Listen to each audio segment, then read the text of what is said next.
This is a screenshot video about the defense of justification, and I don't know if this is going to be one or more than one. We'll see where I am in 15 minutes. What I try to do with these screenshot videos is record them fresh every semester. I just think it might add a little bit more I don't know what, something to liven up what I consider to be a real experience that lacks energy because we're not in a seated classroom. In any event, defensive justification, and this is a view of the defense of justification as it appears in the New York penal law.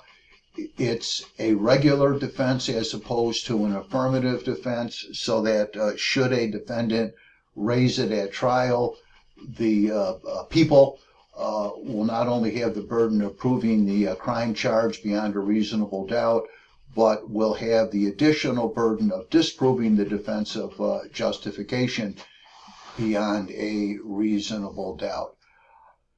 The defense of justification, if we were to look at the entirety of Article 35 of the penal law, would extend to situations beyond the use of force, physical force and deadly physical force, but we're going to confine our focus in this course to identifying, in the context of the defense of justification, when physical force can be used, and when deadly physical force can be used in defense of persons or property.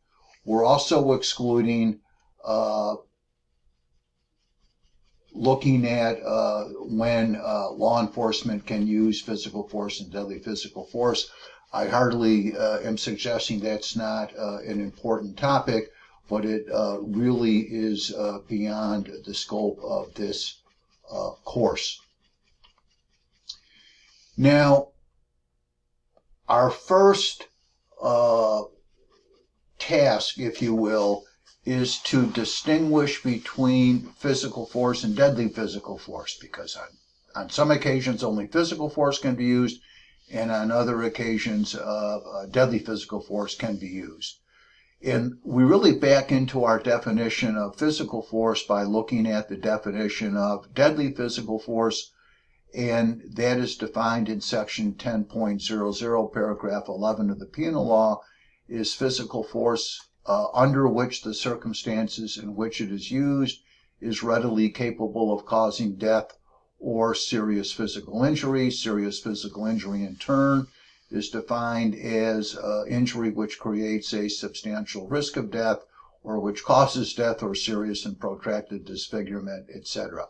So we have this distinction between physical force and deadly physical force, and I'm going to define physical force as that amount of physical force which doesn't rise to the level of deadly physical force. Back in the day when we had seated classes, I would at this point, but maybe we could visualize this, ask for a student volunteer who would come to the front of the room, and I would gently, notice I'm saying gently, push that student in the back with both of my hands.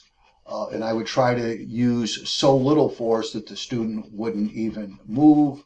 And we all would agree that that type of physical force is deadly rather than deadly physical force.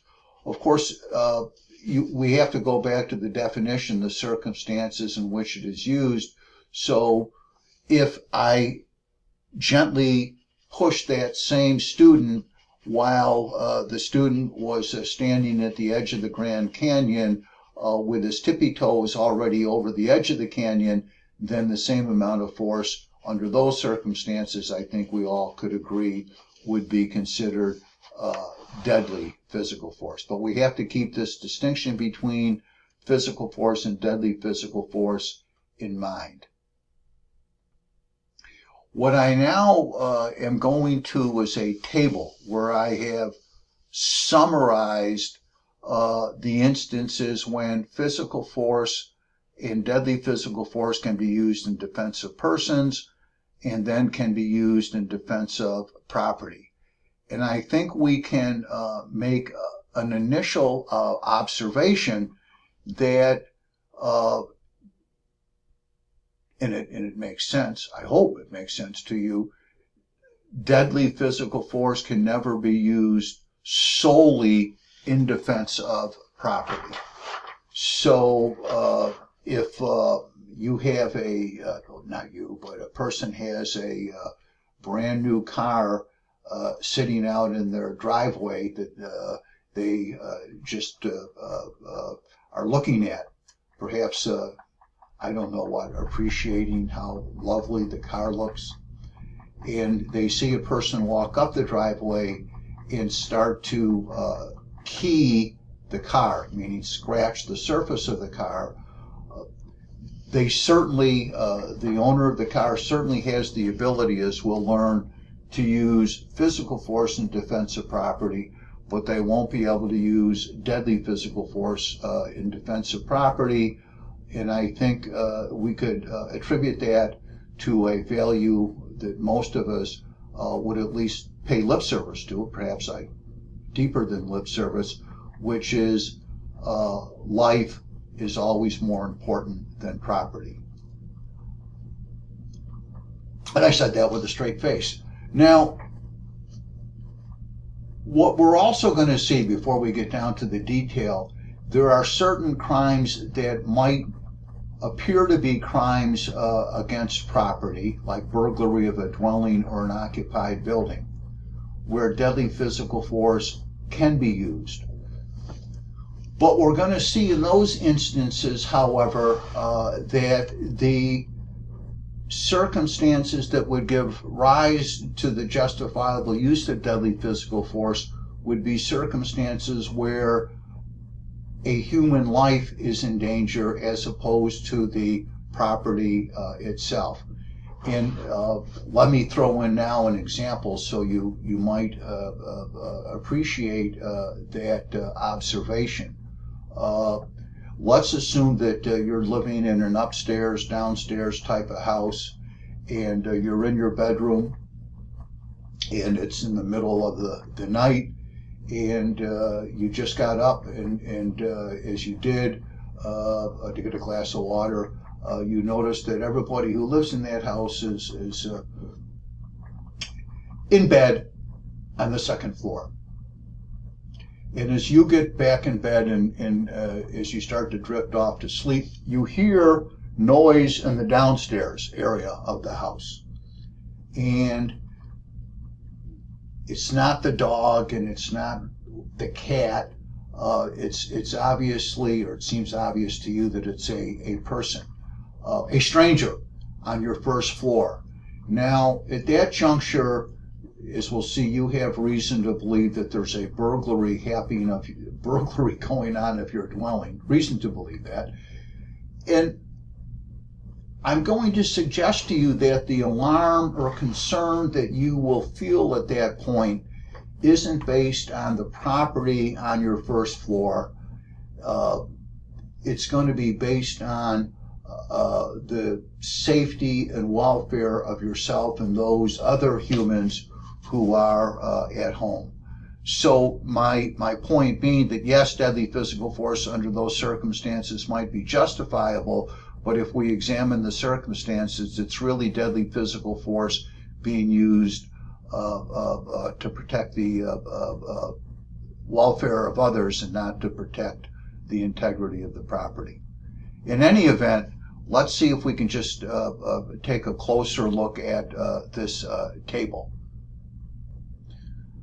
Looking at our table in the upper left, we've got, or we've identified, I hope, when physical force can be used in defense of persons.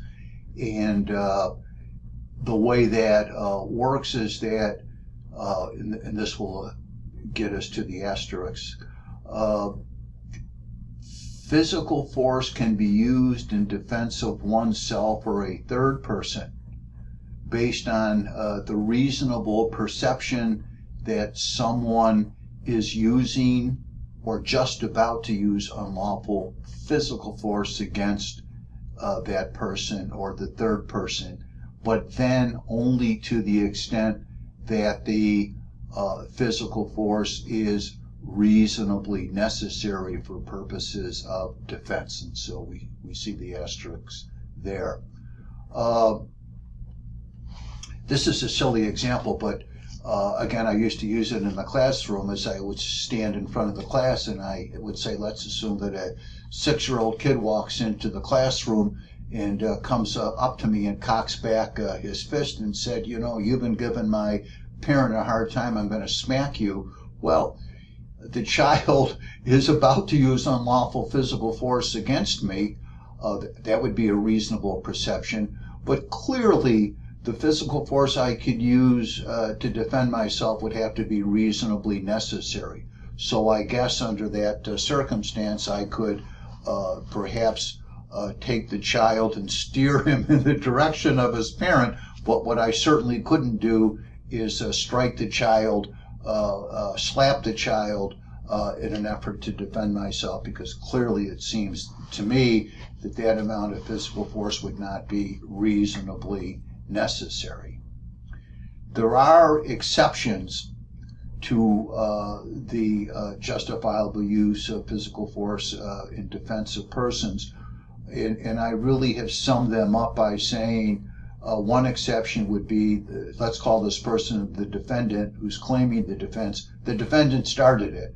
So if I walked into a bar and went up to someone and shoved them a little bit, started an argument and egged them on, and they hit me and then I hit them back, I've lost my defense because I provoked or started the situation.